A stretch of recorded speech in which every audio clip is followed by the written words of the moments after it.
नमस्कार. श्री शिवलीला अमृत कथासारमधील 10वा अध्याय आज आपण बघणार आहोत. या अध्यायाचं नाव आहे शारदेची कथा, नैध्रुव ऋषींचा उपदेश आणि शिवपार्वती ध्यान. अध्याय सुरू करण्याआधी या व्हिडिओला लाईक करा, माझं चॅनल सबस्क्राईब करा आणि हा व्हिडिओ इतर लोकांसोबत शेअर करा. तर चला अध्यायाला सुरुवात करूया. श्री गणेशाय नमः.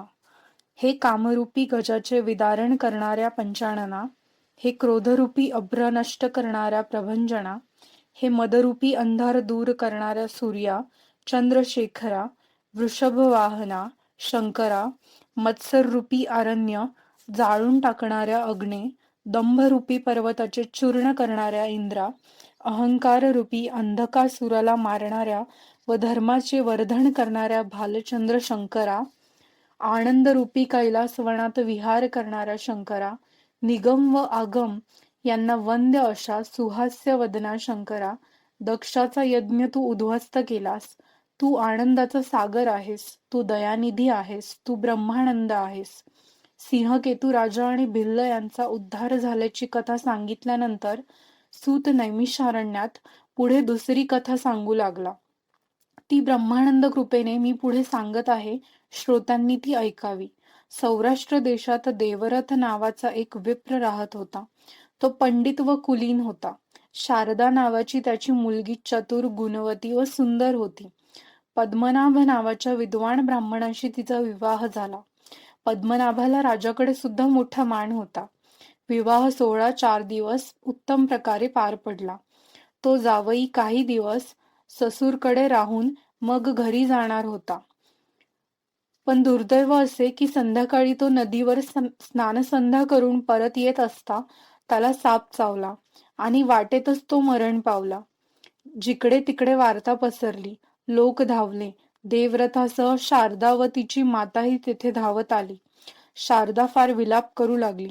हाय हाय, माझे विद्यानिधान, प्राणाचा प्राण गेला. शय्या रिकामी पडली. भांडारच बुडाले. सापाने माझा निधी चोरून नेला. जळोत माझे अलंकार, आता कशाला घालू. ती नाना प्रकारे शोक करत होती. ते ऐकून लोकही दुःखी झाले. तिची करुणा येऊन ते तिच्यासाठी शंकराकडे प्रार्थना करू लागले. कालगती पुढे कोणाचे काय चालणार. लोक त्या विप्राच्या मृतदेहावर अंत्यसंस्कार करून घरोघरी गेले. शारदा माहेरी राहू लागली. काही दिवस असेच गेले. ती शोक करत आला दिवस घालवत होती. पुढे एकदा एक घटना घडली, ती ऐका. नैध्रुव नावाचे ऋषी देवरथ ब्राह्मणाकडे आले. ते अंध होते. शिष्याने त्यांना हात धरून आणले. शारदा घरात होती. तिने ऋषींना आसनावर बसवले. त्यांचे आतिथ्य केले. पूजन केले. नमस्कार केला. ऋषींनी आशीर्वाद दिला. अखंड सौभाग्यवती हो. तुला वेदवेत्ता पुत्र हो. ऋषींना काय माहीत की ती विधवा होती. आशीर्वाद तर देऊन टाकला. वचन सत्य होणार कसे. शारदा खिन्नपणे हसली. ऋषीवर्य, आपण आशीर्वाद दिला तो खरा कसा होणार. माझे पती तर काही दिवसांपूर्वीच सर्पदंशाने मृत्यू पावले. ऋषी म्हणाले, माझे वचन कधी असत्य होणार नाही. एकदा बोललो ते बोललो. मी शब्द मागे घेणार नाही. तपोबलाने सर्व काही होईल. तपस्वी ऋषींचा प्रभाव. तेवढ्यात शारदेचे माता पिता घरी परत आले. त्यांना हे कळले तर ते म्हणाले, तपस्वी लोकांचा आशीर्वाद कधी खोटा होत नाही. ते क्षणात रंकाचा राजा करतील. शाप दिला तर समूळ नष्ट करतील. नहुषाचा त्यांनी सर्प केला. ब्रह्मशापाने यादवकुळे नष्ट झाले. इंद्राची संपत्ती ब्राह्मणांनीच शाप देऊन सागरात बुडविली. विष्णूला अवतार घ्यावे लागले. ब्राह्मणाच्या शापाचे भय विष्णू, शंकर व ब्रह्मदेव यांनाही असते. परीक्षिताचा तक्षकाच्या दंशाने अंत झाला, कारण त्याला ऋषींचा शाप होता. जमदग्नीने क्रोधाने स्वतःच्याच पुत्रांना दग्ध केले. स्त्रिया असूनही पंडूला ब्राह्मणाच्या शापानेच ब्रह्मचर्य पाळावे लागले. कपिलाने शाप दिला आणि 60 सहस्त्र सगर पुत्र जळून गेले. नारदाने शाप दिला तेव्हा कुबेराचे पुत्र वृक्षरूप झाले. नृगराजाचे सरड्यात रूपांतर ब्राह्मणाच्या शापानेच झाले. गौतमाच्या शापाने इंद्र सहस्त्राक्ष झाला. चंद्राला गुरुशापाने क्षय लागला. ब्राह्मण अगस्त्याने तर समुद्रच पिऊन टाकला. यमाला मांडव्य ऋषीच्या शापाने दासीपुत्र विदुर म्हणून जन्म घ्यावा लागला. तपस्वी ऋषींचा प्रभाव अचिंत्य आहे. ते पाषाणाला सुद्धा देवपण देतात. वाळलेल्या काष्ठाला सुद्धा त्यांनी मंत्रून पाणी टाकले तर पालवी फुटते. ब्रह्मांडाची जडणघडण किंवा संहार सुद्धा ते ऋषी करू शकतात. नैध्रुव ऋषी शारदेला म्हणाले, तू उमा महेश व्रत घे, मी तुला मंत्र देतो, त्याचा नीट विधियुक्त जप कर. त्यांनी तिला पंचाक्षरी शिवनाम मंत्र दिला व म्हटले, हा मंत्र सफल होईपर्यंत मी येथेच राहीन. नंतर त्या घराजवळ ते ऋषी मठ बांधून राहिले. चैत्र किंवा मार्गशीर्ष शुद्ध पक्षात त्या व्रताचा आरंभ करावा. सोमवार, अष्टमी, चतुर्दशी पाहून सुरुवात करावी. 1 वर्षभर शिवपूजा करावी असे त्यांनी सांगितले. शारदेने व्रताला आरंभ केला. दिव्य असे शिवमंदिर तिने रचले. वर शुभ्र छत घातले. चारी खांब सुशोभित केले. भूमिशुद्धी केली. रांगोळ्या काढल्या. 16 वर्णांची यंत्ररचना काढली. त्यात अष्टदल चतुर्दल रचना केली. यंत्रांवर तांदूळ पसरून त्यांवर घट स्थापन केला. सोन्याच्या उमामहेश मूर्ती स्थापन केला. षोडशोपचारे पूजा केली. ब्राह्मण व सुहासिनी यांना सन्मानपूर्वक भोजन दिले. पुराण श्रवण व जागरण केले. गुरुवचनावर विश्वास ठेवून व्रताचे आचरण केले. शिवध्यान. यापुढे शारदेने शिवाचे ध्यान केले ते कसे होते याचे वर्णन आहे. कुंदपुष्प, चंद्र, कापूर आणि दुधाचा फेस यांच्यासारखी धवल कांती, तेजस्वी ज्योतीसारखा उज्ज्वल किंवा रजतासारखा झगझगीत शुभ्र वर्णाचा देह, नागाचे भूषण धारण करणारा गुणातीत जगताच्या आनंदाचा गाभाच असा. मस्तकावर स्वर्गंगा विराजत आहे. शुभ्र जटांचाच मुकुट शोभत आहे. त्यात सर्पमणी शोभत आहे. भाळी चंद्रकोर विराजत आहे. सर्वांगी शुभ्र भस्म लावले आहे. कपाळावरचा तिसरा डोळा किंचित उघडलेला आहे. केयूर, अंगद, कंकणे ही भूषणे आहेत. चंद्र व सूर्य यांच्यासारखे 2 डोळे दिसत आहेत. गळ्यात नरमस्तकांची माला आहे. निळाकंठ पाचूहूनही शोभून दिसत आहे. 10 हातात 10 आयुधे शोभत आहेत. खटवांग, त्रिशूल, कपाल, डमरू, अंकुश, पाश, घंटा, पिनाक, पाशुपत व तेजस्वी कमल अशी आयुधे 10 हातात आहेत. सिंहाचे कातडे वस्त्र म्हणून धारण केले आहे. हत्तीचे कातडे आसन म्हणून मणिमय अशा सिंहासनावर घातले आहे. शुभ्र असा कैलास पर्वत शोभत आहे. ऐरावतापेक्षाही शुभ्र असा नंदी समोर बसलेला आहे. त्या शंकराच्या कानात शेष व तक्षक यांची कुंडले झळकत आहेत. शिव हेच सगुण ब्रह्मानंदाचे स्वरूप आहे असे ध्यान शारदा करीत होती. पार्वतीचे ध्यान. शारदेने पार्वतीचे ध्यान कसे केले याचे वर्णन पुढे केलेले आहे. ती कोमल सडपातळ अंगाची अत्यंत सुंदर 4 भुजा असलेली पार्वती हातात पाश, अंकुश, गदा व पद्म धारण करणारी आहे. कल्पतरूच्या फुलांच्या माळा तिच्या गळ्यात आहेत. हत्तीच्या गंडस्थळातील मौक्तिकांची कुंडले तिने धारण केलेली आहेत. तिचा कटिप्रदेश सिंहिणीसारखा व वेणी सापासारखी आहे. मुख कमलासारखे, नयन आकर्ण, कमरेला सूर्यासारखा तेजस्वी कमरपट्टा धारण केलेला आहे. जगातील सर्व स्त्रियांचे सौंदर्य तिच्या सौंदर्यावरून ओवाळून टाकावे. ती कोटी रती समान सुंदर, त्रिपुर सुंदरी व त्रिभुवन जननी केवळ अद्वितीय आहे. ब्रह्मांडातील सर्व सुगंध तिच्याच तनूपासून पसरत आहे. जिथे तिच्या पावलांच्या खुणा उमटतात तेथे रक्तकमळे उगवतात, किंबहुना त्याच तिच्या पाऊलखुणा. दंतपंक्तींचा रंग भूमीवर झळकला की तिथे रत्ने हिरे निर्माण होतात. चंद्र, सूर्य व अग्नी तिच्याच तेजाने प्रकाशतात. ब्रह्मा, इंद्र आदी देवता ही बाळे तिच्या गर्भात ती वात्सल्याने धारण करते. त्या देवीच्या सौंदर्यापासूनच त्रिभुवनाचे सौंदर्य सुंदरपणाला आलेले आहे. विशाल अशी तिची कर्णभूषणे तेजाने चमकत आहेत. ती जणू कौमुदी गाळून बनवलेली आहेत. त्यांची चमक कपाळावर फार खुलून दिसते. अधरोष्ट बिंबासारखा आरक्त असून त्याच्या प्रभेने नाकात घातलेले मोती लाल दिसत आहेत. मोत्याच्या माळेवर नेत्रांजनाचा रंग म्हणजे गुंजेवरचा श्यामल ठिपकाच. दात म्हणजे हंसपंक्ती जणू बसवलेली. गळ्यातील मोत्यांची माळ श्यामल तनुवर्णाने वेगळीच शोभा दाखवत होते. गजानन व षडानन यांना अमृतपान देणारे तिचे उरोज फारच शोभिवंत असून विजेनेच जणू तिचे वस्त्र विणलेले असावे एवढे झगझगीत दिसत आहे. कंचुकी मोत्यांचे विणकाम केलेली चांगलीच सतेज दिसते. बाहुभूषणे वेगळ्याच तेजाने झळकतात. अशी ती इंद्रनील वर्णाची, लीलेने व लावण्यमय रूप धारण करणारी, भक्तांवर कृपा करणारी ओंकार रूपी आदिमाता ही आदिपुरुषाची ज्ञानकळा होय. तीच ब्रह्मांड माळांची घडामोड करते.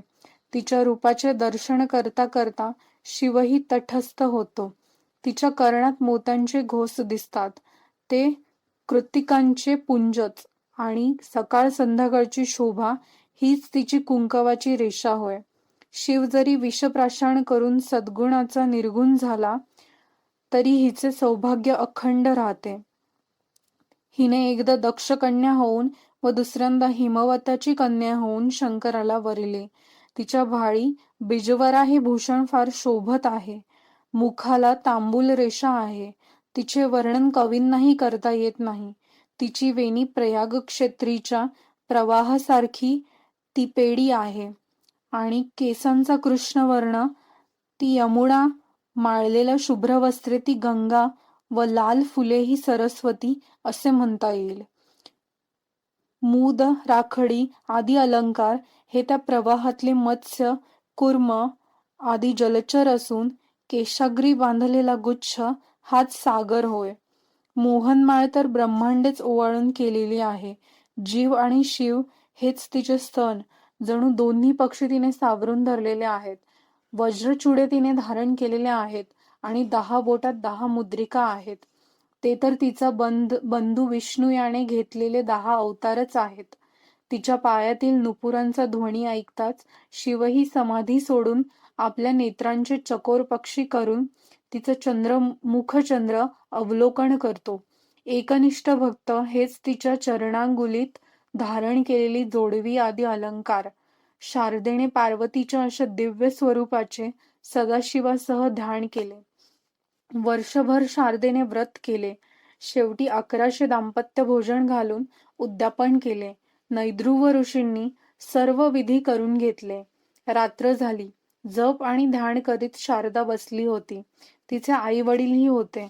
काही भक्त जमले होते तर काही घरोघरी परत गेले होते. त्यावेळी मध्यरात्रीच्या सुमारास भवानी माता प्रकट झाली. तिला पाहताच शारदेने साष्टांग नमन केले. नैद्रुव ऋषींना देवीने दिव्य दृष्टी दिली. ते दोघे देवीची स्तुती करू लागले. देवी फक्त दोघांनाच दिसत होती. नैद्रुवांनी भवानीची स्तुती कशी केली. भवानी जगदंबे, तुझा जय असो. तू मूल प्रकृती आहेस. तू ओंकार स्वरूपिणी स्वयंभू आहेस. ब्रह्मानंद देणारी तू सर्वांचा आरंभ आहेस. तू चैतन्य रूपाने विलास करणारी माया आहेस. तू हिमालयाची नंदिनी, तू सौभाग्याची सरिता, तू हेरंबाची माता, भक्त हृदयरूपी कमळात रमणारी भ्रमरी व चैतन्याची खणीच आहेस. वेद व पुराणे यांना तू वंद्य आहेस. तू कृपा केलीस तर एका कटाक्षाने जन्मांधाला तू नेत्र देशील. पंगू माणसाला वाऱ्यापेक्षा वेगाने धावेल. मुका वाचाळ होईल. मूर्ख शहाणा होईल. वाळूच्या कणाची रत्ने होतील आणि गारगोट्यांची चिंतामणी होतील. तू भय हरण करतेस. संसार बंधने नष्ट करतेस. तू भक्तांचे पालन करतेस. मनाला उत्साह देतेस. तू वेदमाता व विद्वानांच्या मनाला आनंद देणारी आहेस. ब्रह्मादी देव तुझ्या ध्यानात मग्न होतात. हे त्रिपुर सुंदरी, हे त्रिभुवन जननी, तू त्रिविध दोष हरण करतेस. विविध ताप नष्ट करतेस. जे त्रिकाळ तुझे ध्यान करतात ते जड स्मुक्ष व कारण देहही ओलांडून जातात. शंकराचे मन हेच सरोवर व त्यात तूच विहार करणारी हंसी आहेस. विज्ञानरूपी चंपक कलिकाच अशी तू सर्व ऐश्वर्य देणारी आहेस. तू सर्व व्यापिके मृडानी, तुझा जय जयकार असो. ही स्तुती ऐकून देवी प्रसन्न झाली. वर माग असे म्हणाली. तेव्हा नैद्रुव ऋषींनी शारदेचे सर्व वृत्त सांगितले व आपण आशीर्वाद बोलून गेलो तो खरे होणे तुझ्या कृपेवरच अवलंबून आहे असे विनवले. तू मनात आणलेस तर तुला काहीही अशक्य नाही असे ते म्हणाले. शारदेसाठी ऋषींना केवढा कळवळा आहे हे पाहून देवी म्हणाली, ही शारदा पूर्वी द्रविड देशातील एका ब्राह्मणाची मुलगी होती. तिचे नाव भामिनी असे होते. हिचे लग्न झाले तो हिला मोठी सवत होती. ही सुस्वभावी, शांत व मृदुभाषिणी होती. हिच्या सवतीचा एका परपुरुषाशी संबंध होता. तो जवळच राहत होता. त्याची हिच्यावर पापी दृष्टी वळली. एकांत पाहून त्याने हिच्याशी अतिप्रसंग करण्याचा प्रयत्न केला, पण हिने डोळे वटारले आणि त्याला झुडकारून टाकले. तेव्हा तो विषण्ण झाला व मुकाट्याने घरी गेला. पण हिच्यासाठी तो झुरतच राहिला. हिचा ध्यास घेऊनच शेवटी तो मरण पावला. हिच्या सवतीने हिला तू विधवा होशील असा शाप दिला. ती सवतही पुढे मरण पावली व ही भामिनीही मरण पावली. ती भामिनीच शारदा म्हणून जन्माला आली आहे. गतजन्मीचा जो माणूस होता त्याच्याशीच हिचे लग्न या जन्मी झाले, तो पद्मनाभ. हिला विधवा होण्याचा शाप होता. पद्मनाभ सर्पदंशाने मरण पावला आणि ही विधवा झाली. त्याच्या सर्पदंशाने झालेला मृत्यू हे त्याच्या पापकर्माचे फळ होय. आता भामिनीचा जो मूळ पती होता तोच खरा हिचा पती आहे. या जन्मी तो 360 योजने दूर द्रविड देशात एका ब्राह्मणाच्या जन्माला गेला आहे. त्याला भामिनीची अजून आठवण आहे. तिच्यासाठी तो झुरत आहे. तो तिच्या स्वप्नात येईल व स्वप्नातच हिच्याशी मिलन होईल. नंतर काही काळाने हिला पुत्र होईल. शारदानंदन असे त्याचे नाव प्रख्यात होईल. तो ब्राह्मण हिच्याशी नित्य स्वप्नात येऊनच संबंध ठेवेल व त्याला आणि हिला दोघांनाही सुख लाभेल असे सांगून भवानी अंतर्धान पावली. कालांतराने शारदेला तसंच स्वप्नात अनुभव आला व ती गरोदर झाली. लोक विधवेचा गरोदरपणा पाहून निंदा करू लागले. सर्व सोयरे तेथे जमले. अंबेचे दर्शन झाले इत्यादी गोष्टी लोकांना खोट्याच वाटल्या. त्यावेळी आकाशवाणी झाली की हा शारदेचा गर्भ सत्य आहे. तरीही लोकांना आकाशवाणी सुद्धा एक कपटाचा खेळ वाटला. परंतु त्या लोकांमध्ये एक पुण्यशील विचारी माणूस होता. तो म्हणाला, ईश्वरी माया व अद्भुत जन्म. ईश्वरी मायेचे कर्तृत्व अगम्य आहे. ती अघटित आहे. अघटित ते घडवते. तिनेच आकाश खांबाशिवाय तोलून धरले आहे. अहो, सूर्य चंद्र तारे यांना कोणता आधार आहे? परमात्मा सर्व शरीरामध्ये आहे पण शोधून सापडत नाही. पंचमहाभूते परस्परांचे वैरी आहेत पण शरीरामध्ये ती एकीने राहून कार्य करतात. जननीच्या गर्भाशयात बाळाचे रक्षण कोण करतो? अहो, ईश्वरी माया विचित्र आहे. पूर्वी युपकेतू राजाचे वीर्य जलात पडले व योगायोगाने ते जल एका वेश्येने प्राशान्य केले. त्याने तिला गर्भ राहिला आणि उत्तम गुणवान पुत्र झाला. विभांडकाचा तेजांश हरिणीच्या गर्भाशयात गेला तेव्हा हरिणीला पुत्र झाला. तोच ऋष्यशृंग ऋषी. दशरथाच्या यज्ञसमयी त्याने चमत्कार केला. अहो, सौराष्ट्राच्या राजाने एका हरिणीला स्पर्श केला आणि तिला दिव्य मानवपुत्र झाला. सत्यवती तर मत्स्य मादीच्या ठाई उपरिचर व वसूच्या वीर्यापासून जन्मली. तिचा भाऊ तसाच जन्माला आला व राजपुत्र झाला. महिषासूर राक्षस महिषीच्या ठाई जन्मला. कित्येक ऋषी प्रभावी इच्छाशक्तीचे असतात व करुणावंत असतात. ते केवळ संकल्पानेच पुत्र निर्माण करतात. अहो, रेवतीचा पती बलराम याचा जन्म रोहिणीच्या ठाई असाच झाला. एका स्त्रीचा गर्भ दुसऱ्या स्त्रीच्या ठाई स्मुक्ष रूपाने स्थापून झाला. सांबाच्या पोटी मुसळ जन्माला आले. ते कोणी कसे घातले? 5 देवतांच्या मंत्रांनी कुंतीच्या पुत्रांचा पांडवांचा जन्म झाला. यावरून शारदेचा गर्भ दिव्य संबंधाने होणे असंभाव्य नाही. त्याला काही वृद्धांनी दुजोरा दिला तरीही दुर्जन निंदा करतच होते. तेव्हा पुन्हा आकाशवाणी झाली. लोक हो, जर शारदेचे हे पाप आहे असे कोणी म्हणेल तर त्याच्या जिभेत किडे पडतील. सज्जनांनी ती आकाशवाणी ऐकताच म्हटले, खरे आहे. पण दुर्जन म्हणाले, छे, आकाशवाणी सुद्धा खोटी. शारदा पापिणीच आहे असे म्हणताच तोच त्यांच्या जिभात चिरल्या जाऊन त्यातून किडे पडू लागले. हे सर्व पाहून लोक शारदेपुढे नमस्कार घालू लागले. माते तू साध्वी आहेस, सीता व रेणुका यांच्यासारखी पवित्र आहेस. लोकनिंदा विरली, पण चर्चा सुरूच होती. पुढे ती प्रसूत झाली व तिला उत्तम पुत्र झाला. तो वाढू लागला, त्याची मुंज करण्यात आली. तो वेदशास्त्रे शिकला. त्यानेही शंकराची आराधना करून त्याला प्रसन्न करून घेतले. पुढे शारदा शिवरात्रीच्या पर्वाच्या वेळी गोकर्ण क्षेत्रात यात्रेसाठी गेली. त्यावेळी तिच्या स्वप्नात नेहमीप्रमाणे तिला भेटणारा द्रविड देशात ब्राह्मण जन्माला आलेला तिचा पूर्वजन्मीचा पती यात्रेतच तिला भेटला. परस्परांना पाहून दोघांनाही फार नवल वाटले. देवीने पूर्वी जे सांगितले होते ते तिला आठवले. तिने आपल्या उमामहेश्वर व्रताचे अर्धे पुण्य त्या ब्राह्मणाला दिले. तसे देवीने सांगितलेले होते. आणि पुत्रही त्याच्या स्वाधीन करून अलिप्त हो व 4 मास त्याच्या सानिध्यात व्रतस्थ राहा. मग तू पतीशी समागम न करता शिवलोकी जाशील, असेही सांगितले होते. त्याप्रमाणे तिने तो पुत्र त्या ब्राह्मणाच्या स्वाधीन केला व हा आपला पुत्र आहे, आपण याचा प्रतिपाळ करा, असे म्हटले. तीही त्याच्यासोबत द्रविड देशास गेली आणि व्रतस्थ राहिली. तिचा पुत्र पुढे मोठा ज्ञानी शिवभक्त झाला. तो मातृपितृभक्त होता. त्यांनाच तो उमा महेश्वर मानत होता. जो ज्ञानी होऊनही माता पित्याची सेवा करत नाही, त्याचे तप, त्याचे ज्ञान, त्याची विद्या, त्याचा मोठेपणा सारे फुकट आहे. जो आपल्या स्त्रीचे सगळे सोयरे आपल्या घरी मानाने ठेवतो, पण आपल्या माता पितरांना कष्ट देतो, त्यांना अन्न देत नाही, बाहेर घालवून देतो, कठोर शब्द बोलून त्यांच्या हृदयाला यातना देतो, तो जरी साही शस्त्रे पडला तरी तो जगात सर्वात अपवित्र होय. त्याचा स्पर्श विटाळ मानावा, त्याचे तोंडही पाहू नये. स्पर्श झाला तरी सचैल स्नान करावे. तो कृतघ्न महापापी होय. नरकामध्ये यम त्याला खूप गांजेल. शारदेचा पती काही वर्षांनी निधन पावला. त्याच्या मागोमाग तीही सती गेली. दोघे शिवलोकात जाऊन चिरकाल राहिले. शिवलीला अमृत हे दिव्य सुरस रसायन आहे. भवरोगी यांचे सेवन करून निरोगी राहतात. ज्यांचे मरणच जवळ आले असेल त्यांनाच हे आवडत नाही. पूर्वपुण्य चांगले असेल त्यांनाच याची गोडी, पण कृतांतापासून ही रक्षण करणारे हे शिवचरित्रामृत आहे. तुम्ही देव आहात श्रोते हो, हे अमृत तुम्ही आदराने सेवन करा. पुढल्या अध्यायात फार सुरस कथा आहे.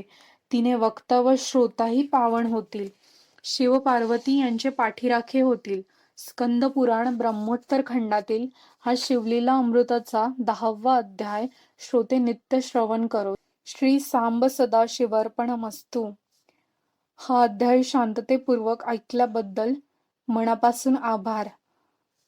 या व्हिडिओला लाईक करा, माझं चॅनल सबस्क्राईब करा आणि इतरांसोबत हा व्हिडिओ शेअर करा. तसेच हे 15 अध्याय पूर्ण झाल्यानंतर तुम्हाला इतर कोणता ग्रंथ किंवा अध्याय ऐकावा वाटेल त्याचे नाव मला कमेंट्समध्ये कळवा. थँक्यू.